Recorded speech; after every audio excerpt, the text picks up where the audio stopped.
Hello everyone. Today, let's continue the story of single mother Diệu Hân. Early the next morning, Han woke up early, prepared a simple breakfast for little Tom, and left him in An's care before heading to the market. An wanted to go with her, but Han shook her head with a gentle smile. The road is too far. Bringing Tom along would be tiring for him. You stay home and play with the boy. I'll go by myself. An looked at her with a hint of worry but eventually nodded. In truth, ever since last night, Han couldn't shake the uneasiness in her heart after hearing about the mysterious man An had seen.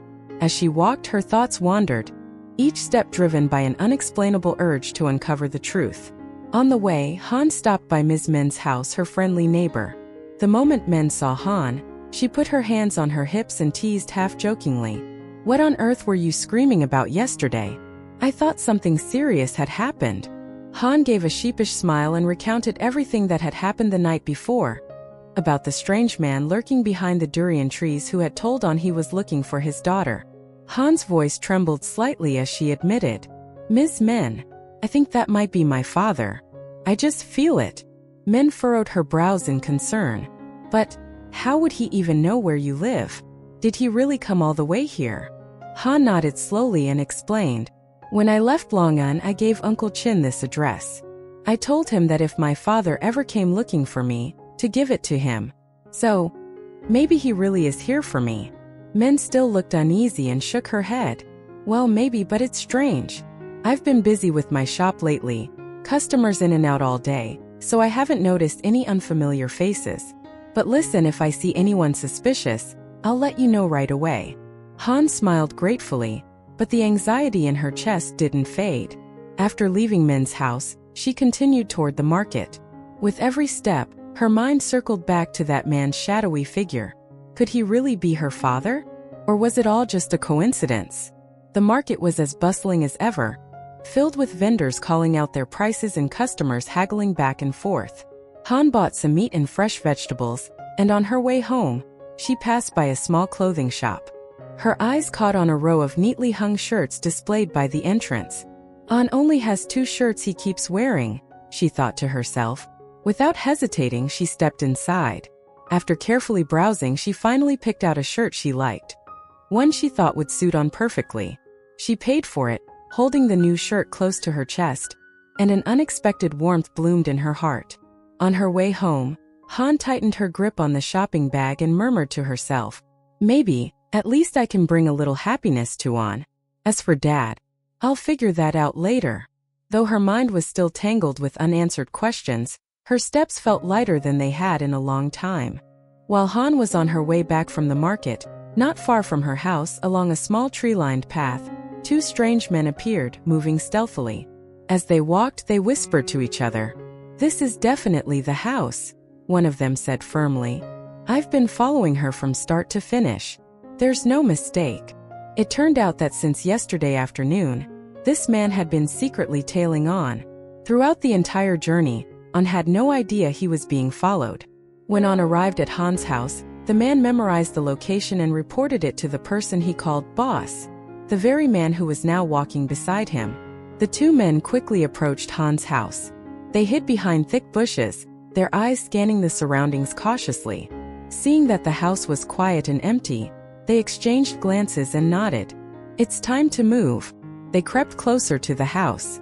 One of them pressed his ear to the door while the other kept watch. Once they were certain no one was home, they picked up a brick and began smashing the lock. The old wooden door couldn't withstand it for long. After a few heavy strikes, the lock snapped open. But what they didn't know was that, hidden in the shadows of the nearby trees, the mysterious man, the same one An had seen the day before, was watching them closely. His sharp eyes were filled with vigilance.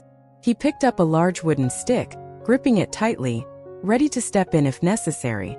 After breaking in, the 2 men ransacked the entire house. Pillows were tossed aside, the old wooden cabinet was pried open, and clothes were scattered across the floor. The whole place looked as if a storm had swept through. Even the drill and planer, the only 2 valuable tools Han had borrowed from a neighbor, were stuffed hastily into their bag.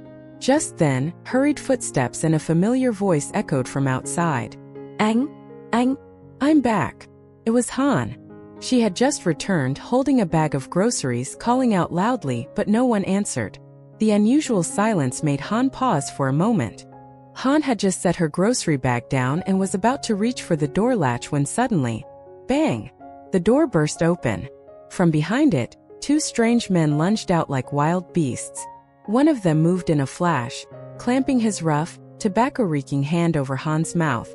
Startled, she struggled desperately, but the other man quickly looped an electric cord around her wrists and ankles, tightening it until her skin turned red and raw. Han tried to scream for help, but before a sound could escape, a filthy rag was shoved deep into her mouth. Her breath hitched, her eyes widened in sheer panic. "Shut up!" one of them snarled, his gaze cold and merciless. Han kicked and thrashed with all her strength, but it only fueled their rage. The two men rained blows down on her without hesitation, each strike landing with brutal force. Her cheek burned, her lips split and bled. Even in unbearable pain, she fought to push her feet against the ground, her eyes trembling with both fear and defiance. "Boss, this isn't on," one of the men panted, his voice trembling. The leader grabbed his collar and yanked him close, growling, "It's her house. You dare tell me I'm wrong?" The henchman's face turned pale, but he stammered back, I followed him with my own eyes. There's no mistake." As the two argued, Han tried to crawl away, but a vicious kick from the boss slammed into her side, knocking her down onto the cold floor. Her breath came in ragged gasps, her strength fading. Yet in her eyes there still flickered a faint, desperate spark of hope. Seeing the gang leader beating Han mercilessly, the second man hesitated, then stepped forward and grabbed his arm. "Boss, maybe we got it wrong." But before he could finish, the leader spun around and drove his fist straight into the man's stomach. The blow was so strong it forced him to stagger back, clutching his belly in pain. "We don't leave empty-handed," the boss growled, his eyes bloodshot with greed. Because they had already broken in, the two men decided to take everything they could. One of them yanked the rag out of Han's mouth and sneered, "Where's on? Tell me." Han, gasping for breath, managed to scream, "Help!" Slap. A vicious slap silenced her, her head snapping to the side. "Shut up. I'll ask again, where's the money?"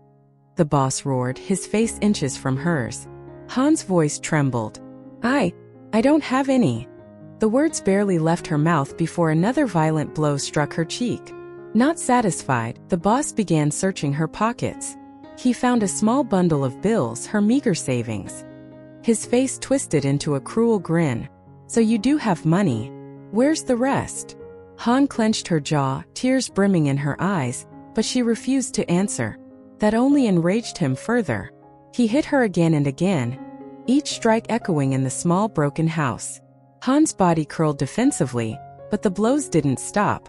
Outside, hidden in the shadows, the mysterious man continued to watch, his fists tightening around the wooden club he carried.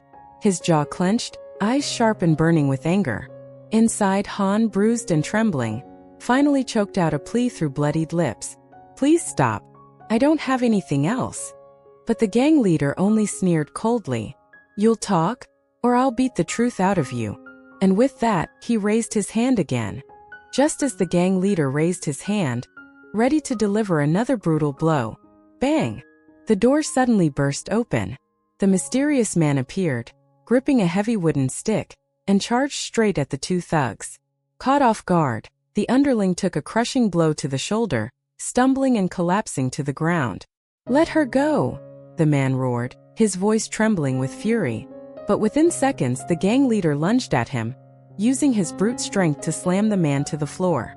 The two thugs rained down punches and kicks mercilessly. Even dazed and battered, the mysterious man fought back, grabbing the gang leader's leg and yanking it hard, giving Han a chance to wriggle free. Realizing they didn't have time to waste, the two thugs snatched the stolen cash and bolted through the back door, leaving the house in complete chaos, like a storm had just torn through it. Breathing heavily, the mysterious man staggered to his feet and rushed over to Han. He quickly untied her ropes and yanked the filthy rag from her mouth. "Are you all right? Where's your son?" he asked, his eyes sharp with concern. The mention of her son made Han's heart stop.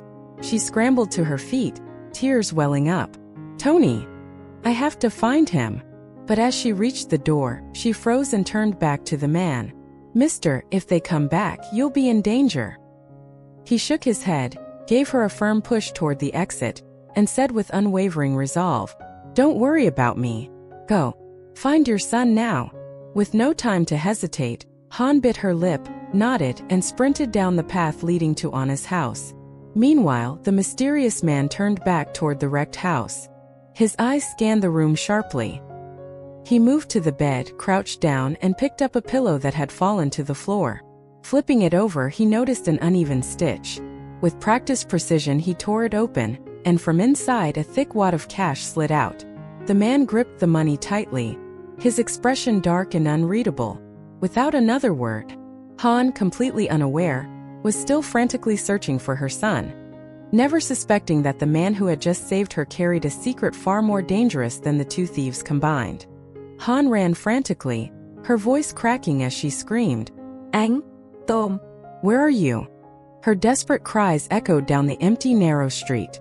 She ran until her legs nearly gave out, breath coming in ragged gasps, but she didn't stop. The fear of losing her son crushed her chest like an iron grip. "Anh!" Suddenly, from a distance, a voice rang out. "I'm here, Han. I'm here." Han froze for a split second, her eyes filling with hope. When she saw Tom standing there safe and sound, she didn't hesitate. She bolted forward and threw her arms around her son, clutching him tightly as tears streamed down her face, burying her trembling cheek against his soft hair. "Tom, Mommy thought she lost you," Han sobbed, her whole body trembling. An, who had been nearby, rushed over and asked in alarm, "Han, what happened? What's going on?" Still shaking with fear, Han stammered, My house. There were thieves, they beat me," and she couldn't even finish her sentence. Grabbing Tom's hand tightly, she and An hurried back toward the house. When they arrived, the sight that greeted them left all three stunned. The door was smashed open, furniture overturned, clothes scattered everywhere, and the old wooden cabinet torn apart. It looked as if a violent storm had ripped through the place. Panicking, Han began calling out for the mysterious man who had saved her. Sir, are you there?" she shouted, her voice hoarse, but there was nothing, only an eerie silence. No trace of him. No sound. It was as if he had vanished from existence. Biting her lip hard, Han's chest tightened with another wave of dread. What if those thieves came back and got him? An placed a reassuring hand on her shoulder and said gently, "Calm down. Maybe he just went home. After all, thanks to him, you and Tom are safe." Han nodded faintly, but her eyes were clouded with unease. Something didn't feel right, but she couldn't explain why. She sank to the floor, overwhelmed, her thoughts spiraling. She couldn't stop thinking about that stranger's determined eyes. Who was he? Why did he appear exactly when she needed him most? And why did he vanish without leaving a single trace? An kept her hand gently on Han's shoulder, her voice soft but full of worry. "Han, are you okay? Those two thieves. Did you recognize who they were?" Han only shook her head slightly, her eyes still red and wet with tears. I don't know. I've never seen them before." Her voice trembled. An frowned, as if suddenly remembering something, and spoke slowly. "Han, do you remember Vi? That guy I told you about the other day?" Han froze for a moment.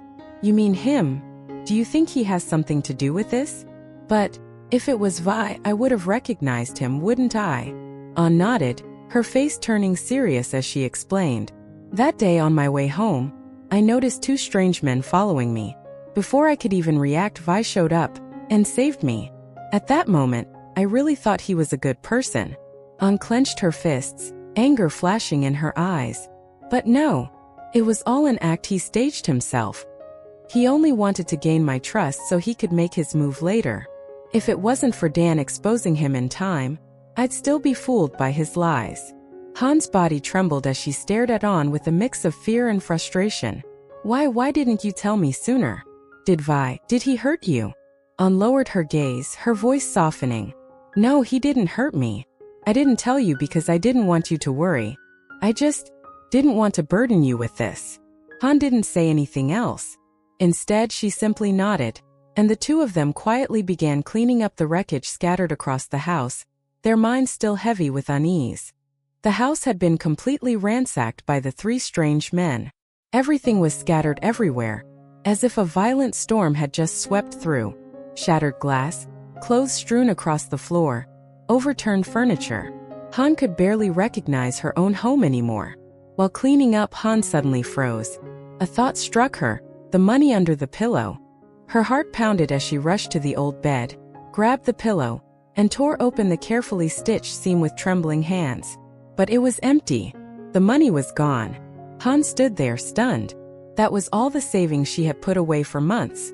The money meant for Tom's education, the hope for a better future for the two of them.